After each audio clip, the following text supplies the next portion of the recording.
Olá, bom dia, boa tarde, boa noite. Meu nome é Ricardo Bulhões e hoje nós vamos dar continuidade ao nosso assunto de direito contratual. Vamos falar sobre vícios redibitórios. Não vamos perder tempo, vou dividir a tela. Nossa tela já está sendo dividida, pronto. Nosso tópico de hoje é vícios redibitórios. Vícios redibitórios. Muito bem. E o que são vícios redibitórios? A gente vai começar com um conceito. E você vai anotar no seu caderno que são defeitos ocultos à coisa. E o que é que esses defeitos ocasionam na coisa? Ou lhe diminui o valor, você vai anotar defeitos ocultos à coisa que lhe diminui o valor, ou é a outra consequência, prejudicam a sua utilização. Perfeito? São defeitos ocultos à coisa que lhe diminuem o valor ou prejudicam a sua utilização. Por força, a gente tem que botar isso, de contratos comutativos. Pronto. E a gente para. Perceba. É comum realizarmos negócios jurídicos, contratos, e no objeto, na coisa, ter um defeito. Exemplo, eu compro um celular, formalizei o contrato de compra e venda, já houve a tradição, houve a entrega da coisa, passou-se por todas as etapas de formação contratual. Mas aí eu descubro que esse celular tem um defeito num cantinho da tela, não era perceptível. Entenda, toda vez que uma coisa tiver um defeito oculto, ou seja, não aparente, nós estamos diante de um vício redibitório. Agora, esse defeito oculto tem duas consequências para que seja considerado um vício redibitório. Ou você diminui o valor da coisa, ou prejudica a utilização da mesma. Vocês vão perceber que a consequência dos vícios redibitórios é de suma importância e tem importância em função destes dois desdobramentos. Então, no nosso conceito, o que é que eu vou elencar, o que é que eu vou enaltecer aqui? Primeiro, vícios redibitórios são defeitos ocultos, tá? Que diminuem o valor. Isso aqui é muitíssimo importante.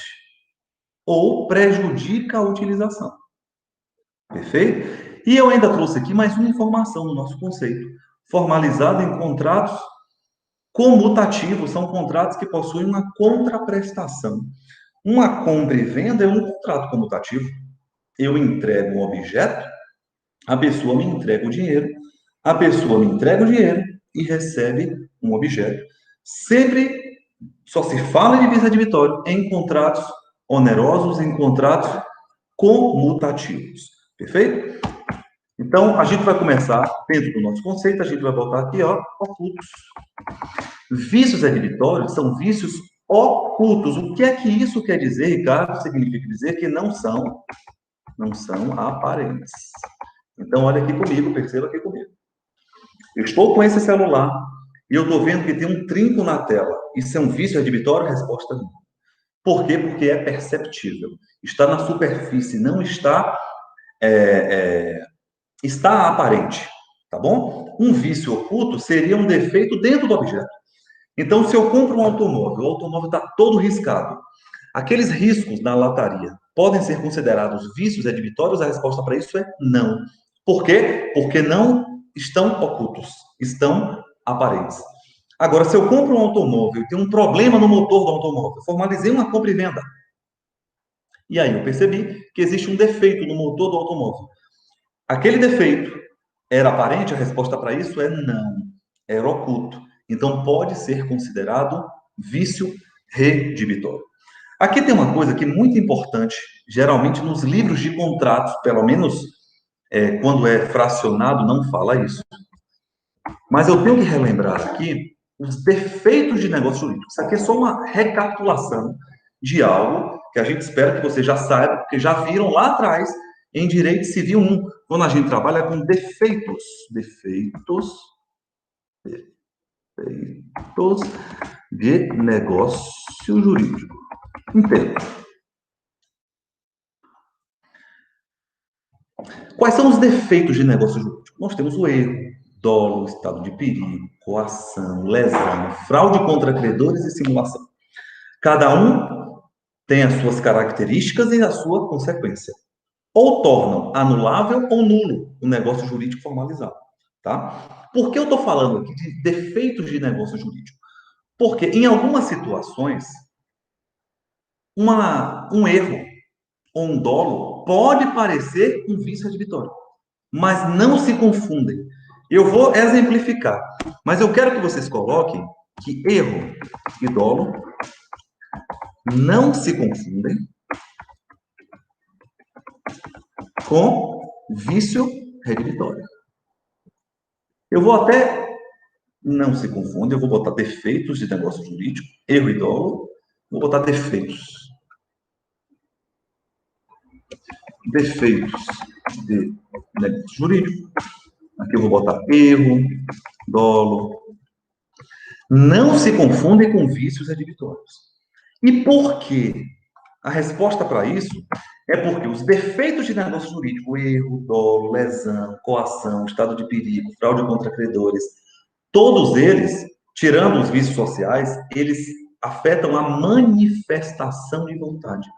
Os vícios redditórios, o defeito está na coisa. Os defeitos de negócio jurídico, o defeito está onde? Na manifestação de vontade. Então, eu vou dar aqui um exemplo para que você entenda o que é que eu estou dizendo. Tá bom? Para a gente sair do conceito e aplicar. Vamos pensar aqui na prática. Ó. Eu olho esse celular, ele não é iPhone. Eu estou vendo um sujeito e eu falo assim, ó, eu quero comprar esse iPhone. Aí o sujeito, você quer o iPhone? Quero. Pronto, comprei.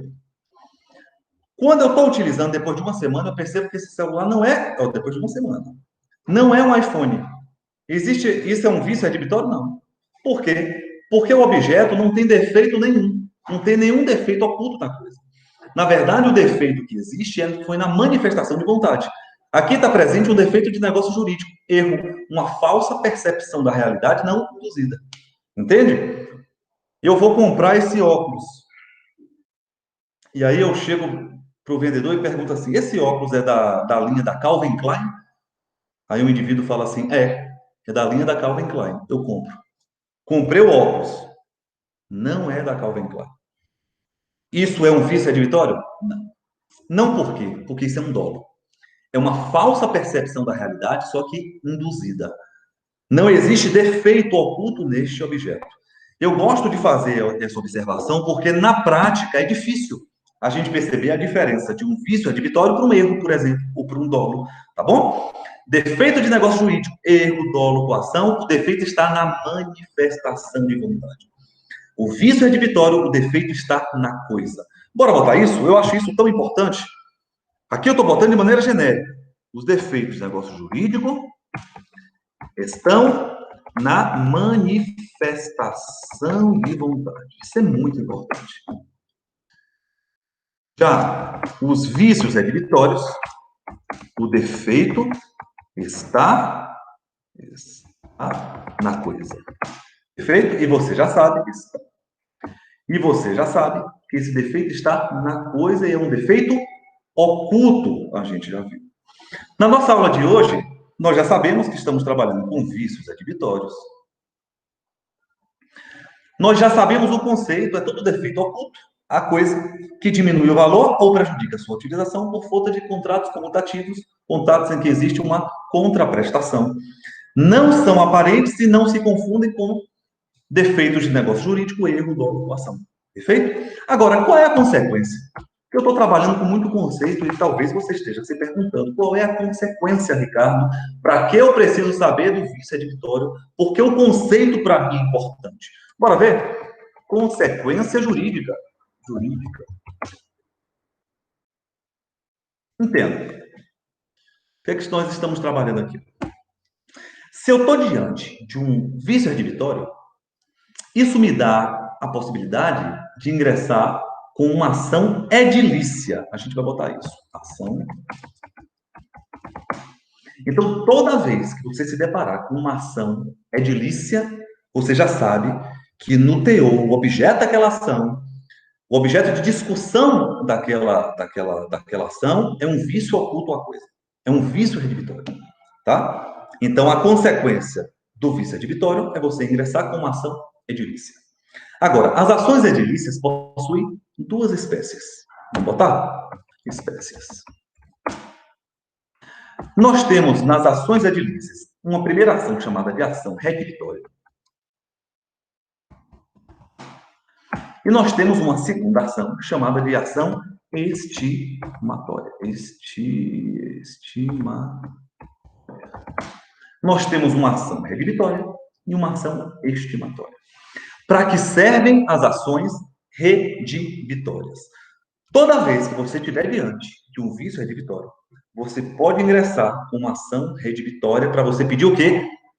A rejeição da coisa. Você vai rejeitar a coisa. Exemplo. Comprei o celular e tem um defeito oculto nessa coisa. Quer saber? Eu não quero mais o celular. Esse celular agora não serve mais para mim. Tome de volta a coisa. Eu vou entrar com uma ação redibitória. Agora, pode ser que eu não queira devolver o celular, porque eu me afeiçoei ao celular, eu me apeguei ao celular. Na verdade, agora eu só quero um abatimento do preço, porque o defeito na tela agora que era oculto, esse defeito, ele só prejudicou a utilização da coisa. Então, agora eu não quero devolver, eu quero ficar. Então, eu vou entrar com uma ação estimatória. Na ação estimatória, nós pedimos o quê?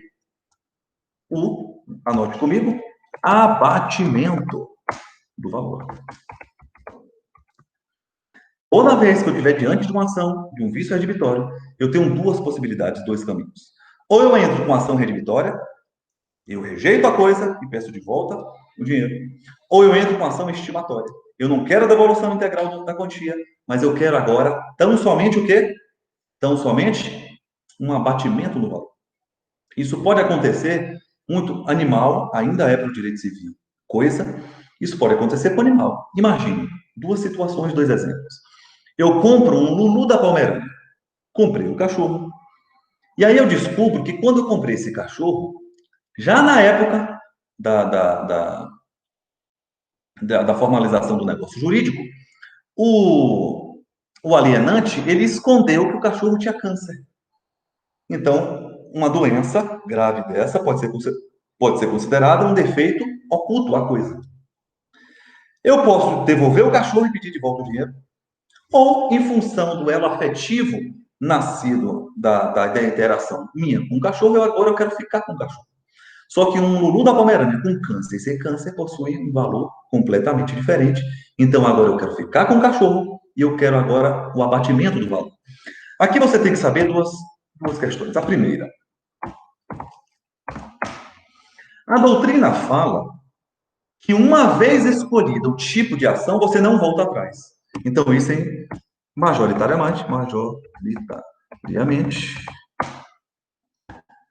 não é possível voltar. Trocar o tipo de ação. Uma vez que você escolheu o caminho, eu quero a rejeição da coisa. Agora você vai ficar com a rejeição da coisa. Tá bom? Majoritariamente, se entende isso.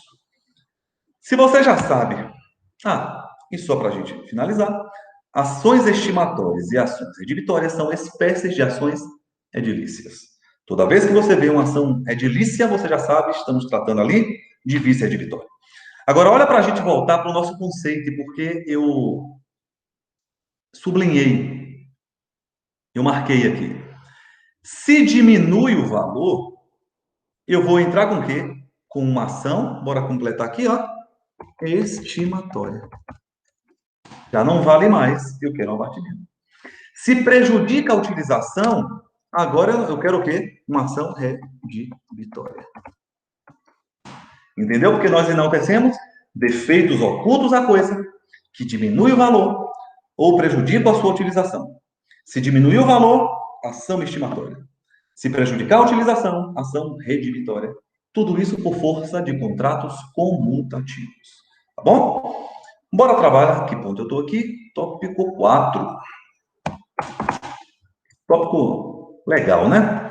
E eu prefiro a minha estrutura. É mais fácil do que a do livro e a do código. Vocês vão perceber isso daqui a pouquinho. Quais são os requisitos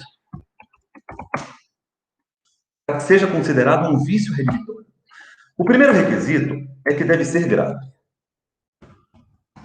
E aqui estamos diante de elementos objetivos. Não é qualquer defeito oculto que pode ser considerado vício redivitório. Porque entende-se que para você acionar o Poder Judiciário deve ter uma gravidade. Só que a noção e o conceito de gravidade, ela tem no seu conceito elementos subjetivos. A cor de um motor pode ser considerado grave? Entenda. Para um usuário normal, não. Mas talvez para um sujeito que viva de moda, talvez sim. Tem um defeito, eu estou falando aqui de Calvin Klein, né? Digamos que o indivíduo é modelo, comprou uma sunga e tem um defeito mínimo na sunga oculto, que você nem percebe. Para um usuário normal, talvez aquilo ali não possa ser considerado algo grave, é algo corriqueiro. Mas talvez para o indivíduo que vai modelar, que vai tirar uma foto, talvez aquilo ali, dali possa prejudicar o andamento do trabalho, pode ser considerado grave. Mas o que se deve saber é que deve ser considerado grave, e aqui a gente interpreta sobre o padrão de homem médio. Eu vou botar padrão de homem médio, de homem comum. O direito se interpreta. Além da gravidade, um outro requisito é que deve ser oculto, você já sabe, não pode ser aparente. Um outro requisito esse que eu acho importantíssimo. O adquirente não pode, isso é um pouco até lógico, conhecer o vício. Entenda. Em um contrato comutativo e uma compra e venda, nós temos duas partes. O sujeito que vende, o alienante, nós temos o adquirente, o sujeito que adquire o produto. Se o sujeito adquire o produto e sabe que tinha um defeito oculto nela, se ele for evocar, ingressar com uma ação edilícia, eu posso materializar que o sujeito está violando a boa-fé, com um princípio fundamental em matéria contratual. Porque nós já sabemos que nos negócios jurídicos, nos contratos mais especificamente, esse dever de honestidade, lealdade e retidão que permeiam as relações jurídicas deve ser obedecido. Então, nós já estamos formalizando aqui que o adquirente deve desconhecer o vício. Se eu compro esse celular, eu devo desconhecer que existia um defeito oculto. Se eu sabia, eu não posso falar de vício redivitório. Agora, e quem vende? Aqui é só uma observação. E o alienante? Alienante. Será que precisa também desconhecer o vício? A resposta para isso é não. Na prática, ele até pode agir com má fé, conhecer e vender. Mas também pode acontecer dele não saber. Ele desconhecia, ele não sabia do defeito oculto da coisa. E ainda assim formalizou a venda. Nas duas hipóteses, fala-se em vício adquibitório. O alienante não precisa desconhecer o vício. Agora, o adquirente não pode conhecer em função da boa-fé. Vamos botar aqui. Em decorrência da boa-fé. Perfeito? Isso aqui é muitíssimo importante. Qual é a consequência na prática? Talvez alguém me pergunte. O sujeito é alienante. Conhecia ou desconhecia? A consequência vai ser na responsabilização. Porque quando a gente for falar de responsabilidade civil, é lógico que o sujeito que agiu de má fé pode ter uma indenização imbuída dentro dessa ação edilícia, que vai ser mais pesada do que o indivíduo que desconhecia o vício. Perfeito? A consequência, portanto, está na responsabilização do indivíduo. Tá? Um outro requisito, nós vamos botar aqui, é em contratos comutativos. Olha que coisa legal. Eu vou fazer uma pergunta aqui. Nunca fiz isso em prova, tinha vontade. Eu adoro trabalhar com direito pensando ditados populares. E nós temos um ditado muito famoso, que cavalo, cavalo, dado, não se olha os dentes. Será que cavalo dado não se olha os dentes? Será? Bora pensar? Quando nós pensamos nesse ditado popular, a gente pode trabalhar sim com vícios redibitórios. Entenda, eu falei para vocês que só se fala em vício redibitório em contratos onerosos e cumulativos. Uma doação com um cavalo dado, eu dei o cavalo e a boca está faltando dentes. Será que eu posso falar de vício redibitório sendo que eu ganhei algo, não teve esforço nenhum? A resposta para isso é não. Não se fala em vício redibitório em contratos gratuitos. Então, bora botar isso? Cavalo dado não se olha os dentes está errado, tá bom? Esse ditado popular não procede sobre a ótica do direito, pelo menos pensando nos vícios redibitórios. Eu vou botar essa observação. Não se fala em vícios redibitórios em contratos gratuitos. Exemplo, doação. Agora, entenda. Existem doações onerosas. Se a doação for onerosa, é lógico que você pode falar de vício redibitório. Se for gratuito, não se fala de defeitos ocultos à coisa. Agora, Ricardo, eu já entendi. Entendi o que são vícios redibitórios, entendi o conceito, entendi que não pode estar aparente. Você já enalteceu aqui, ó, o livro não fala isso, pelo menos a parte específica de contratos, mas você já falou que não se confundem com defeitos de negócio jurídico. Você já falou da consequência, eu já entendi. Já entendi, inclusive, quais são os requisitos, Ricardo. Agora, você tem que me falar o seguinte: qual é o prazo que eu tenho para eu poder entrar com ação edilícia? O prazo é o que há de mais importante, talvez. E o que há de mais difícil também para a gente pensar os vícios redibitórios, e é isso que a gente vai pensar. Deixa eu ver o tópico que eu estou. Tópico 5. Vamos pensar nos prazos. E aí convém aqui eu falar uma coisa, a primeira observação, antes de eu falar de prazo, tá? A primeira observação é o seguinte: o Código Civil não deixa fácil quais são os prazos, por isso que eu vou criar uma tabela aqui com você. O que eu vou falar está no código, mas na nossa construção vai estar mais fácil. E a primeira coisa que eu quero falar é que todos os prazos constantes ali no Código Civil, nós estamos trabalhando com prazos decadenciais. Isso é muito importante. Vocês já trabalharam lá em parte geral a diferença de prescrição e decadência. Prescrição é a perda da pretensão. Todos os prazos prescricionais estão previstos no artigo 205 e 206 do Código Civil. Tudo que fugiu de lá é prazo decadencial. Decadência se refere à perda do direito. Então, significa dizer que se eu comprei esse celular, isso daqui é um bem móvel ou imóvel? Um bem móvel. E tinha um defeito oculto aqui na tela. Não dava para ver. Depois de um prazo, que eu vou botar aqui qual é a regra, eu perco o direito de evocar o vício redibitório. Isso não é legal? É a perda do direito. Decadência, eu vou botar isso, é a perda do direito. E todos os prazos previstos ali, a partir do artigo 441 e seguintes do Código Civil, se referem a prazos decadenciais. Tá bom? Perda do direito. Então, vamos lá. Como é a primeira tabela? Tabela linda. Primeira regra que eu vou botar aqui agora, eu vou tornar fácil o Código Civil. A nossa tabela é o seguinte. Primeiro eu vou te dar uma regra. Porque quando você lê o Código Civil, você tem tanta exceção que você acaba se confundindo com a regra. E a regra é o seguinte. Regra para poder evocar o vício redibitório. Para entrar com ação edilícia. Estimatória ou redibitória? Primeira, se for bem móvel, 30 dias. É isso. Bens móveis, 30 dias. E bens imóveis? Bens imóveis, coloque 1 ano. Ricardo, 1 ano. Tudo bem, 30 dias. Mas a contar de quê, meu filho? A contar da tradição. O que é tradição, você já sabe? Porque trabalhou isso em obrigações? A entrega da coisa. Se eu comprei esse celular, via de regra, tinha um problema na tela, é um bem móvel, eu tenho 30 dias para entrar com ação edilícia. Perfeito? Sob pena de perder o direito de fazer. Se eu comprei uma casa, bora pensar num vício oculto que não está aparente? Acontece muito em casa nova. Você comprou, fez a vistoria da casa, a casa está perfeita.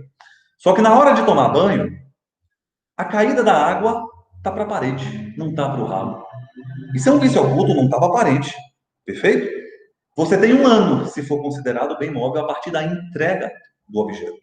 Então, se eu comprei é comum você comprar um imóvel na planta e você só receber a chave 2 anos, 3 anos, 4 anos depois. Você só começa a contar o prazo a partir da tradição entrega da coisa. Agora, nós temos exceções a essa regra. Nós temos outras regras. Outras regras. Qual é a nossa primeira regra?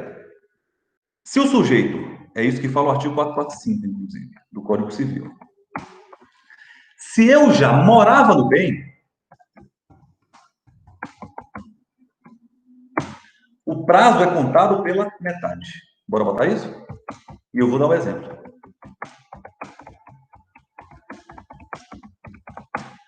Olha que coisa interessante. Você já sabe que a regra para bens imóveis é 1 ano. Agora, digamos que o sujeito já morava de aluguel na casa. E aí ele decide comprar a casa. Ele compra a casa que ele já vivia de aluguel. O Código Civil não fala desse prazo de moradia, mas fala que o prazo será contado pela metade se o sujeito já residia no bem. Então, o prazo não vai ser de 1 ano, vai ser de, coloque, 180 dias. Feito? Prazo de 180 dias se o sujeito já morava no bem. Bora trazer uma outra regra que eu vou ter que botar aqui, ó. Essa é a regra. Você vai ter que botar aqui. Eu já estou criando uma tabela com você. Estou tornando fácil o que é difícil. A primeira exceção. Nossa segunda regra são vícios de difícil percepção.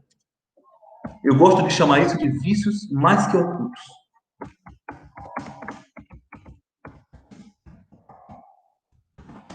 Vício de difícil percepção. Olha que coisa interessante. Um vício de difícil percepção, eu vou explicar o que é, mas primeiro vou dar a tabela. Se forem bens móveis, 1 ano, aliás, perdoe, 180 dias. Se forem bens imóveis, 1 ano. Aqui não ficou muito legal, eu vou descer aqui para que a gente compare junto com nossa regra, tá? Que coisa legal.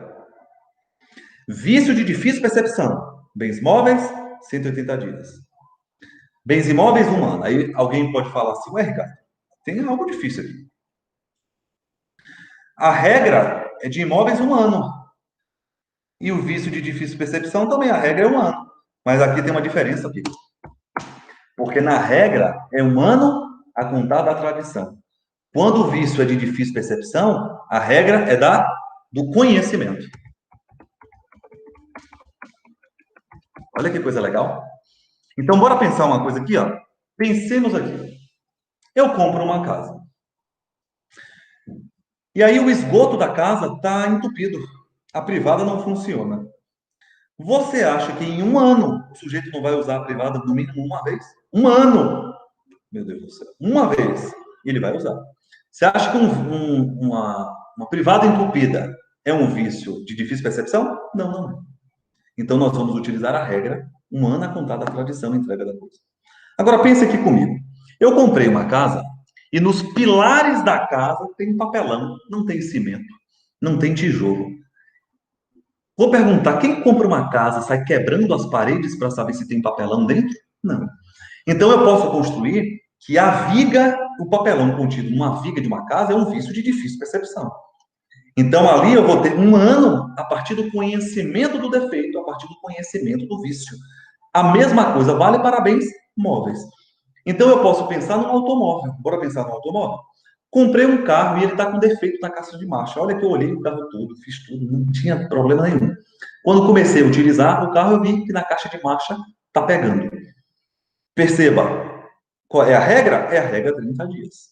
Agora, digamos que no motor do carro, no último parafuso, tinha um problema. Quem compra um carro, sai desmontando o carro para saber como é que estava o motor, para saber se tinha algum buraco ou não tinha? Não, não faz isso. Então eu posso auferir que um defeito presente no fundo do motor do automóvel é um vício de difícil percepção. Portanto, a regra seria o de 180 dias a contar do conhecimento do defeito. Isso não é legal? Mas nós temos outras exceções. Nós temos exceções, o que a doutrina chama de exceção à tradição. Nós temos maquinários a título de experimentação. Nós temos maquinários a título de experimentação. Já pensou? Isso acontece muito com maquinários industriais.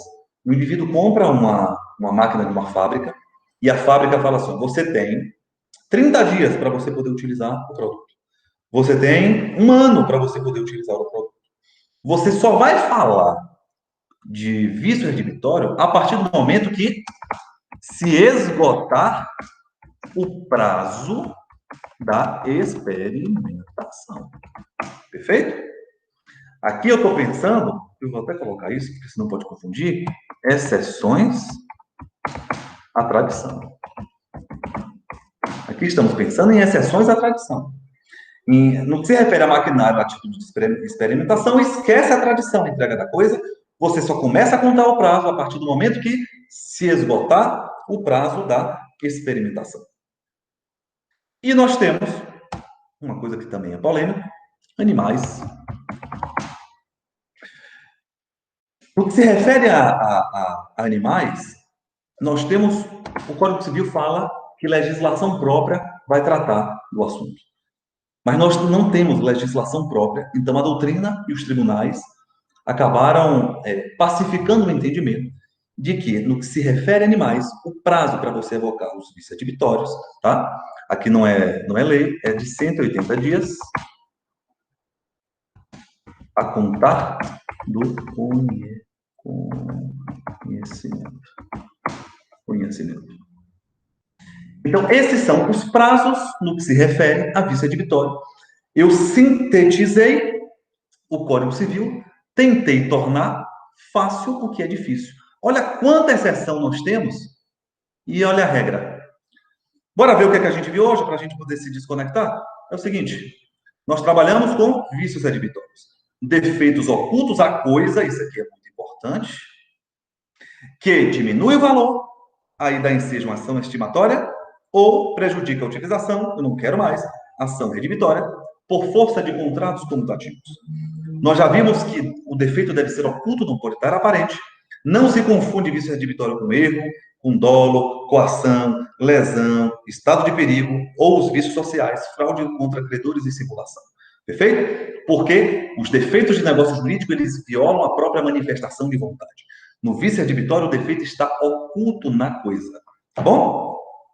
Eu já falei também da consequência jurídica, dá ensejo a uma ação edilícia, tá bom? Desde que preenchidos os requisitos: gravidade, oculto, desconhecimento do adquirente, e em contratos comutativos, não se fala em vício redibitório, em contratos gratuitos, cavalo dado não se olha os dentes, está errado esse ditado popular, você já aprendeu isso aqui comigo hoje, e nós já vimos os prazos e coloquei tudo isso em tabela. Não são prazos prescricionais, são prazos decadenciais, ou seja, o indivíduo perde o próprio direito.